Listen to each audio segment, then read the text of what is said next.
En esta última ponencia tenemos de nuevo a Mireia Soba Martínez. Para quien no la conozcáis ya, Mireia es técnico del Servicio de Atención Psicológica de la Federación Española de Enfermedades Raras. Especialista en psicología clínica, neuropsicología, terapia de familia, psicopedagogía, trastornos en niños y adolescentes, problemas conductuales, control del impulso y relación filioparental. Además de tener este gran currículum, Mireia realizó el asesoramiento psicológico y las fichas sobre las emociones de nuestro libro Un regalo llamado Mateo, que podéis adquirir tanto en Amazon como en vuestra librería de confianza. Hoy Mireia nos va a hablar sobre la gestión del dolor. Al finalizar daremos paso al turno de preguntas y respuestas. Adelante, Mireia, cuando quieras. Vale, pues para empezar a trabajar sobre qué es o gestionar un poquito el dolor, vamos a empezar hablando sobre qué es el dolor. El dolor es una señal de nuestro sistema nervioso, es una sensación desagradable como un pinchazo, una quemazón, sentimos un hormigueo o ardor. El dolor puede ser agudo o sordo, puede ser intermitente o ser constante. Este dolor puede ir acompañado, o sea, puede ser, aparte de fisiológico, ¿no? De sentirlo, va acompañado de un dolor cognitivo, un pensamiento, de un dolor conductual, una conducta que me lleva a ese dolor a realizar, un dolor emocional, cómo me estoy sintiendo hacia ese dolor, y un dolor social, porque muchas veces cuando tenemos dolor, lo que hacemos al final es aislarnos, ¿no? O no nos permite relacionarnos socialmente como nos gustaría. Los factores que influyen en este manejo de dolor pueden ser factores situacionales, es decir, el lugar donde me encuentro, el entorno, la relación que tengo, factores comportamentales, ¿no? La ansiedad, la capacidad de superación, la respuesta familiar, factores emocionales que pueden ser el miedo, el enfado, la frustración que me está generando ese dolor, ¿no? Y también depende mucho del sexo, la edad, el nivel cognitivo, las experiencias dolorosas previas que ya hayamos tenido, la conducta, o sea, perdona, la cultura, la conducta de los padres, de las madres, de los tutores, ¿no? Y la actitud también de los profesionales frente a ese dolor. Las emociones que acompañan al dolor siempre son emociones desagradables, ¿no? La vergüenza que me da, porque el sentirme así, el estar mala, la culpa que siento, ¿no? Me siento culpable por no poder relacionarme adecuadamente con mi entorno, con mi familia, ¿no? Porque me aíslo, siento dolor y me voy, me aparto. El enfado, la ira, ¿no? Por sentirme así, por tener que estar descansando, pues por lo que os decía, ¿no? Por no poder relacionarme adecuadamente con mi entorno, por otro día más que no puedo ir a una cena, otro día más que no puedo estar con mi familia tranquilamente viendo una película, ¿no? Y al final todas esas emociones desagradables, emociones de vergüenza, de culpa, de ira, al final me llevan a sentir mucha tristeza porque, como os decía, un día más no puedo compartir, un día más no puedo sentirme bien y un día más que tengo que descansar. No podemos ver el dolor, no podemos considerar el dolor como algo único, ¿vale? Como únicamente un fenómeno biológico, ¿vale? Ya que, como os he dicho, hay muchos factores que influyen en la manera de percibir este dolor y está influenciado tanto por factores psicológicos, ¿no? Internos, como factores relacionados con el entorno, que modulan esta experiencia dolorosa, ¿no? La percepción hacia ese dolor. Entonces tenemos que ver que todo influye en nuestro sistema. Al final, cuando siento dolor físico, a ese dolor físico le acompaña un pensamiento negativo, ¿no? A ese pensamiento negativo, al final le acompaña otro pensamiento negativo y al final empieza en un diálogo interno. Es decir, me siento mal, ¿no? Tengo dolor y empiezo a pensar, otro día más que tengo dolor. ¿Cuándo va a parar? ¿Por qué tendré que estar con estos dolores? Mañana también sentiré dolor y mañana podré disfrutar del día. Entonces al final entramos en un diálogo interno que al final nos llevan a esas emociones negativas, ¿no? A la frustración por otro día más tener que sentir dolor y tener que descansar, al enfado, a la ira, al miedo ante ese dolor también, ¿no? A sentir dolor, porque quizás hoy estoy bien, pero mañana ya siento miedo de si mañana podré estar tan a gusto como estoy hoy o sin dolor. Al final nos genera ansiedad, tristeza, depresión, desesperanza. Todo eso, todas esas emociones negativas, esos pensamientos negativos y ese dolor, diálogo interno, perdón, nos llevan a tensionar el cuerpo más. Entonces, ese estrés que tensiona mi cuerpo, al final contribuye también a sentir más dolor. Entonces, como veis, es como un círculo vicioso, ¿no? En cuanto a factores situacionales, lo que he querido explicar un poquito son esos momentos que tenemos que ir al hospital, ¿no? Al final concebimos el hospital como un entorno hostil. ¿Por qué? Porque cuando vamos al hospital no vamos por algo agradable. Todo lo contrario, pues vamos a realizarnos pequeñas intervenciones, pruebas médicas. Entonces, esas situaciones generan más ansiedad, ¿vale? Aquí es importante que los profesionales que reciban a los niños y a las niñas sean personas empáticas, ¿no? Porque al final, ¿qué pasa? Que estos profesionales son personas desconocidas para estos niños, para estas niñas. Entonces, además, también, ¿qué pasa? Que les separamos, ¿no? A los críos, a las crías de sus padres, de sus madres. Entonces, al final, hacen también que el estrés, que la ansiedad sea mayor y que la percepción de cada vez que tengo que acudir al médico o al hospital, pues ya lo perciba como algo hostil, ¿vale? Además, estos factores que acompañan a factores emocionales referidos al estado mental y a la edad de los niños también influyen en la percepción del dolor, ¿no? El miedo y el enfado a esos procedimientos desconocidos, a ese dolor, la ansiedad anticipatoria, ¿no? De ya sé que me tienen que hacer una prueba, entonces ya sé que voy a tener que estar ahí ingresada, ya sé que quizás me hagan daño, ¿vale? Entonces al final esa ansiedad anticipatoria también los días previos a acudir al hospital, ¿no? Otro de unos factores muy importantes a la hora de enfrentarnos al dolor viene también de la o sea, de la mano de los padres y las madres, ¿no? Como os comentaba ayer, pues los padres, las madres son esas personas espejo para los niños, ¿no? Los niños aprenden mediante la observación, mediante la imitación. Entonces, ¿qué pasa? Que cómo se enfrentan esos padres, esas madres al dolor, hace que también condicione un poquito cómo se van a enfrentar al dolor los niños y las niñas, ¿no? Por ello, un mal afrontamiento o una cronificación del dolor en unos padres es una conducta adoptada por los padres, hace que la manera de percibirlo los niños también sea de esa manera, ¿vale? Entonces, aquellas conductas catastrofistas, pues como evitación de las posibles causas, ¿no? Creo que mi hijo debería de evitar ir a jugar a fútbol, pues debería llevar a mi hijo cuanto antes al médico porque me dice que tiene dolor, ¿no? Tengo que reducir el dolor de mi hijo o de mi hija como sea, pues todas esas conductas, ¿no? Hacen que a los niños también les genere ese miedo, ¿vale? Entonces, os hago una pregunta, ¿no? ¿Podríamos influir en el dolor de nuestros hijos cambiando estas conductas?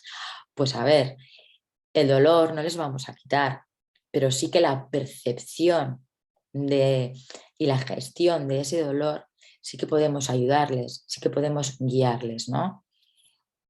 También darles confianza para expresar esos temores, ese miedo, esa inquietud, ¿no? A la hora de ir a los médicos, a esas intervenciones, ¿no? Pues también facilitan, ¿vale? La percepción que los niños y las niñas puedan tener o cómo gestionen ese dolor. Como os decía, ¿no? Es muy importante la información y la educación, ¿no? Son herramientas esenciales para equilibrar esos procesos de percepción ante el dolor, ¿vale? Las explicaciones de por qué me duelen las cosas, la resolución de dudas, de malinterpretaciones, el asentamiento de actitudes, esos generan un aprendizaje profundo en cuanto al dolor, que queda asentado, que queda interiorizado, ¿vale? Y es una herramienta muy útil que podéis utilizar, ¿no?, a la hora de gestionar ese dolor. Entonces, con la finalidad de disminuir esa ansiedad anticipatoria, ¿no?, ya antes de un proceso, de una intervención, y convertir al paciente en una parte activa del proceso, es importante que se explique que el dolor es una experiencia desagradable, pero es necesaria. ¿Por qué? Porque el dolor me dice que algo no está bien. Cuando yo siento dolor, ¿no?, si no sintiese dolor, por ejemplo, y pongo la mano en el fuego, pues me quemaría, porque la tendría ahí durante mucho tiempo, pero a la hora de sentir dolor, por impulso al final, ¿cómo responde mi cuerpo? Quito la mano, ¿no? También hay que hacer, y hay que explicarles, ¿no?, hacer referencia en la importancia que tiene el cerebro, ¿vale? El cerebro es el que tiene esos sistemas, o sea, el sistema nervioso está por todo el cuerpo, entonces el cerebro es el encargado de mandar esas señales, ¿vale? El dolor se puede modificar y lo podemos modificar ¿cómo? Con distracción. Luego veremos, ¿no? Llamar a las cosas por su nombre, no exagerar o modular las reacciones ante el dolor, ¿no? No intensificar más, no hacerlo más grande. Reforzar comportamientos positivos, no sobreproteger y transmitir esa tranquilidad y ese autocontrol. Escucharles y dedicarles tiempo y nunca reírnos ante expresiones de dolor. Aquí he querido explicaros un poquito qué actitud, ¿no?, cómo se percibe el dolor dependiendo de la edad, ¿vale? Para que os hagáis también un poquito la idea. Pues de los 0 a los 6 meses ya somos capaces de localizar la zona donde se origina el estímulo doloroso, ¿vale? El uso de actividades distractoras en estos casos no suele disminuir la reacción del dolor. Entonces no sirve distraerse, no son capaces. ¿Vale? De 6 a 12 meses ya se reconoce el dolor, hasta llegar a ubicarlo y saber dónde me duele, ¿no? Un niño ya con 1 año te puede decir dónde tiene pupu, en la tripa, la garganta, ¿no? Reconocen ese dolor de forma precisa y se anticipan ya a situaciones dolorosas. Algo que ya saben, por ejemplo, ¿no?, la calefacción. Cuando está encendida y quema, tú ya le puedes decir a un niño, mira, si pones ahí la mano te vas a quemar. Entonces ellos ya son capaces de anticiparse a esa situación dolorosa, entonces de no acudir a eso, ¿vale? De 1 a 2 años utilizan el llanto para expresar ya el dolor y empiezan a manejar el lenguaje. Son capaces de, con palabras sencillas, expresarlo. Localizan exactamente dónde está el dolor y mantienen una actitud de retirada ante ese estímulo doloroso, ¿vale? Aquí ya empiezan a ser capaces de identificar qué es eso que le está provocando el dolor. Después, de 2 a 5 años, ya empezamos a ser capaces de ubicar el dolor con una localización aproximada y lo podemos expresar con palabras. Esas palabras siempre van a ir acordes a su edad, ¿vale? Todavía se tiene dificultades para cuantificar cuánto de doloroso es esa experiencia, ¿vale? Y ya empiezan esos miedos ante situaciones dolorosas. Pues algo doloroso es acudir, por ejemplo, a una intervención, ¿no? Pues ya empezamos a tener miedo hacia eso. De los 5 a los 7 años podemos describir ya el tipo, la intensidad y la localización del dolor. En esta etapa el lenguaje ya está desarrollado y es por medio de la comunicación por lo que podemos empezar a expresar, no solo mediante el llanto como en edades anteriores. Y luego ya de 7 años en adelante y ya pues, toda la vida, ¿no?, hasta la edad adulta, pues identificamos el porqué del dolor, describimos de forma precisa el tipo, localización e intensidad de este dolor. En ocasiones, el miedo, la timidez o un excesivo autocontrol pueden llevarnos a no expresar el dolor. No quiero decir que tengo dolor porque me da miedo, me da vergüenza decir que siempre estoy con dolor, ¿no? Y tenemos menos miedo cuando se les explica ¿Qué ocurre, no? A los niños, si tú les explicas ya, pues ya lo empiezan a entender el porqué de ese dolor. Como os he dicho antes, ¿no? La forma de percibir ese dolor lo podemos gestionar, ¿vale? Controlar de cierta manera. Hay ciertas actividades que nos van a ayudar al manejo ese del dolor.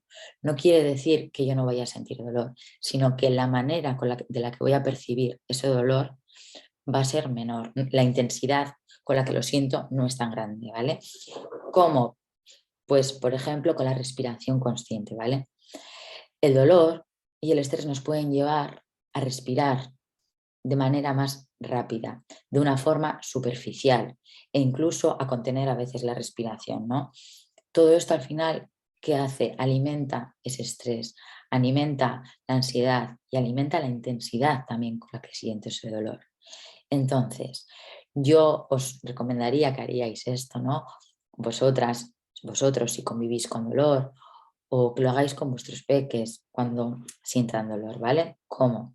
Pues siéntate, estírate cómodamente y colócate una mano tanto en el pecho como en la tripa, ¿vale? Después cierra los ojos e intenta relajar todos los músculos, uno a uno, desde las puntas de los pies hasta toda la parte superior de la cabeza. No olvidéis relajar los músculos de la cara, el cuello y la mandíbula, porque es probable que esos músculos hayan acumulado mucha tensión. Al final nos tensionamos mucho en esa zona, ¿no? El tercer paso vendría con respirar regular y profundamente durante varios minutos. Intentar que el estómago y el abdomen suba y baje, no solo el pecho, que sea más una respiración abdominal. Esto os ayudará a respirar más hondo. Al final, el prestar atención a cada una de esas respiraciones, trata de concentrarte en cada inhalación y en cada exhalación, y mientras exhalas, imagina el dolor, abandonando tu cuerpo en cada respiración. Despídete de él. Creo que es una técnica que os puede ayudar mucho. Otra de las técnicas que puede ir acompañada de esta respiración consciente sería la visualización, ¿no? Como os he dicho, pues funciona mejor cuando una persona empieza un poquito con esa respiración consciente que acabamos de realizar. Esa persona cierra los ojos e imagínate que estás en un lugar seguro, en un lugar que visitaste en el pasado y que te transmitió una sensación de alegría, de plenitud y satisfacción. Mantén esa imagen en tu cabeza durante un rato, intentando reproducir todos los detalles, ¿vale? Pregúntate, ¿cómo notas la tierra o el suelo que tienes bajo tus pies? ¿Hace calor? ¿Sientes frío? ¿Corre la brisa a tu alrededor? ¿Se oyen ruidos de animales en la distancia o sonidos de la naturaleza? Y aquí no lo he puesto, pero si somos capaces de realizar y de ser conscientes de esta visualización, también os invitaría a que intentéis recordar qué olores había en ese espacio, porque al final el olfato también nos lleva a lugares y a momentos. Tanto la respiración consciente como la visualización, ya os digo, no van a hacer que ese dolor desaparezca, pero sí la intensidad con la que percibís ese dolor pueda disminuir o por lo menos que os permita no enfocaros ese momento en ese dolor. Es decir, si yo me miro a mi mano, ¿no? Y me pellizco, la intensidad con la que siento ese pellizco es mayor que si estoy hablando con vosotros y me estoy pellizcando, porque al final mi atención no está en el dolor, desvío esa atención. Es muy importante trabajar esa atención plena, ¿vale? Y por último, otro ejercicio que os invitaría a que realicéis sería que escribáis una carta a vuestro dolor, ¿vale? Escríbele a tu dolor. ¿Qué le dirías? Saca todo ese miedo, toda esa frustración, todo ese enfado que tienes hacia él, porque muchas veces no te permite poder compartir espacios, no te permite descansar. Escríbele al dolor, a ver qué le podrías decir. Sácalo, sacad esos pensamientos negativos. Como os decía antes, para que no se genere ese diálogo interno. Sacadlo y ved a ver qué podéis transmitir. Y de esa manera despediros de él. Y nada, muchas gracias. Gracias, Mireia, ha estado genial. Gracias. Bueno, pues ahora te hacemos unas preguntas que nos han llegado por el chat. Primero, muchas veces no sabemos cómo les duele a nuestros hijos, pregunta aquí un espectador. ¿Qué signos son identificables para saber si tienen dolor? Pues los gestos, ¿no? Los gestos son muy importantes. Fijaros cómo actúan, qué gestos tienen, cómo se mueven, los gestos de la cara también, ¿no? Que os transmiten. También es muy importante lo que os decía antes, ¿no? Cuando veáis que está como más apático, más triste, como más aislado, puede ser que sea por el dolor, que no sea capaz de poder relacionarse adecuadamente. Muy bien, muy bien. Bueno, aquí hay una persona, Flavio, que pregunta, perdona, buenos días, ¿van a vivir siempre con dolor a pesar de la medicación? A ver, al final se aprende también a convivir con ese dolor, ¿no? Ayer os decía que el diagnóstico, ¿no? Pues era ese nuevo compañero de vida, pues dentro de ese nuevo compañero de vida también a veces convive ese dolor. Entonces, hay que aprender a convivir con él. Por eso os decía que es muy importante que os permitáis sentirlo, que le escribáis, que le digáis algo a ese dolor, ¿no? Cómo se está haciendo sentir, porque al final cuando lo expresáis, cuando lo sacáis, también hace que os podréis liberar un poquito más, ¿no? Y que aunque tengáis que convivir con ese dolor, pues que la intensidad con la que le sentís sea menor. O sea, que ya pueda ser un poquito más tu amigo. Vale, por aquí tenemos un comentario que dice que me parece esencial el trabajo de los psicólogos. Una lástima que nuestra seguridad social no nos dé la opción de tenerla como la necesitamos. Ojalá esto cambie pronto. Muchas gracias por tu labor y enhorabuena por la colaboración con el libro. A mi hijo le ha encantado. Gracias. Muchas Y, gracias. y tenemos otra pregunta que hizo Noemí ayer al fisioterapia, pero que como psicóloga te lo quiere preguntar a ti. Mi hijo de 9 años que jugaba al fútbol y lo tuvo que dejar porque los médicos que lo trataban, unos me decían que sí, debería seguir jugando como la traumatóloga, pero endocrino y neuropediatra dicen que no porque está enfermo. A él esto le ha generado un cambio anímico muy importante. He intentado que juegue a otros deportes, pero no le gusta y llora cuando ve a sus compañeros jugar. ¿Cómo le puedo ayudar? Gracias. Explicándole el porqué de la situación, ¿no? El por qué ahora no puede jugar. No puede jugar quizás en un equipo de fútbol como jugaba antes, pero quizás sí puede jugar con un balón en casa, con los amigos, ¿no? En entornos seguros, o sea, explicándole, porque al final es una decisión que habéis tomado, que tenéis que gestionarla, pero es una muy difícil decisión. Por eso decía, no quitárselo todo de golpe, sino que pueda jugar en esos espacios seguros. Y como os he dicho antes, que también las situaciones las catastróficas, ¿no? De decir, pues no puedo hacer esto, al final, ¿qué te generan? Te generan más miedo, te generan más frustración, más ira. Entonces, yo sí que lo redirigiría un poquito a que pueda jugar eso, pues aunque sea en el balón, con el balón en casa, con sus amiguitos, ¿no? En entornos controlados, que no puede jugar al mismo nivel, pero que sí juegue para disfrutar. Muy bien, perfecto. Vale, otra pregunta que tenemos. A veces no quieren decirnos que les duele, porque el dolor lo asocian al hospital, a las operaciones. ¿Cómo podemos actuar?